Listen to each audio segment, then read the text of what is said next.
ساتھ ملاقات کے وقت آپ کا چہرہ کھلا ہونا چاہیے، چہرے پہ خشونت، چہرے پہ رعونت، چہرے پہ سرکشی کے آثار، تکبر اور غرور کے آثار، یہ کسی بھی انسان کو زیبا نہیں دیتے۔ تکبر صرف اللہ کی شان ہے، اور اس کے اسماء مبارکہ میں سے ایک اسم مبارک متکبر ہے۔ الکبریاء اور ردائی، کہا کبریائی میری چادر ہے، اور جو مجھ سے میری چادر چھیننا چاہے گا میں اس کو جہنم کی آگ میں ڈالوں گا۔ اس کائنات میں ہونے والا پہلا جرم تکبر ہے۔ جب ابلیس کو آدم علیہ السلام کے سامنے سجدہ کرنے کا حکم دیا گیا تو اس نے کہا کہ میں تو سجدہ نہیں کروں گا۔ ابا واستکبر وکان من الکافرین، اس نے انکار کیا بوجہ تکبر، اور تکبر رائی کے دانے کے برابر بھی اللہ کو پسند نہیں ہے۔ اور قیامت کے دن جب لوگ سور اسرافیل سے آغوش موت میں ہوں گے تو اللہ تعالیٰ جل شانہ لوگوں سے خطاب کرے گا، تو اس میں ایک جملہ یہ ہوگا، این المتکبرون، تکبر کرنے والے کہاں ہیں؟ تو لوگ آغوش موت میں ہوں گے تو کوئی سر نہیں اٹھائے گا۔ اللہ فرمائے گا این الملوک، بادشاہ کہاں ہیں؟ کیونکہ زیادہ تکبر بادشاہوں میں، حکمرانوں میں ہوتا ہے۔ تو اللہ تعالیٰ فرمائے گا انا المتکبر، میں متکبر ہوں، یہ میری شان، انا المالک، میں بادشاہ ہوں۔ تو بادشاہی اسی کو زیبا ہے، تکبر اسی کو زیبا ہے۔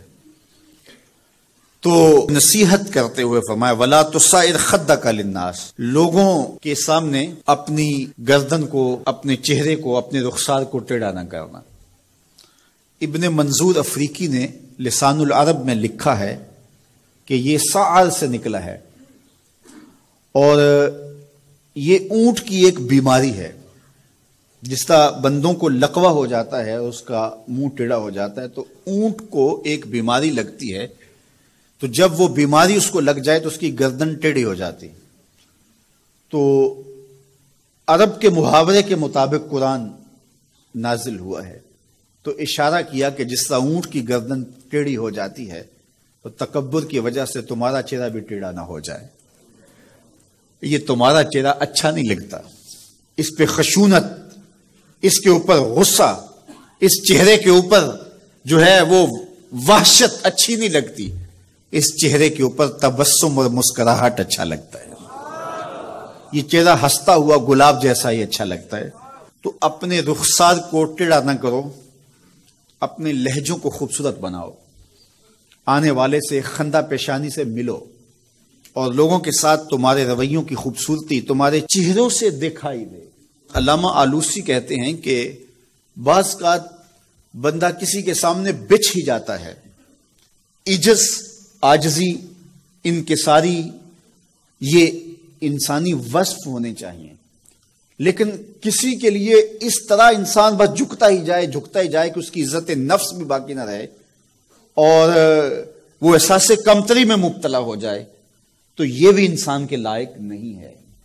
تو رخسار کو ٹیڑھا کرنے کا جو ہے وہ مفہوم یہ ہے کہ آپ عجز اختیار کریں، لیکن اس عجز کا یہ مفہوم نہ ہو کہ آپ کی عزت نفس مجروح ہو جائے۔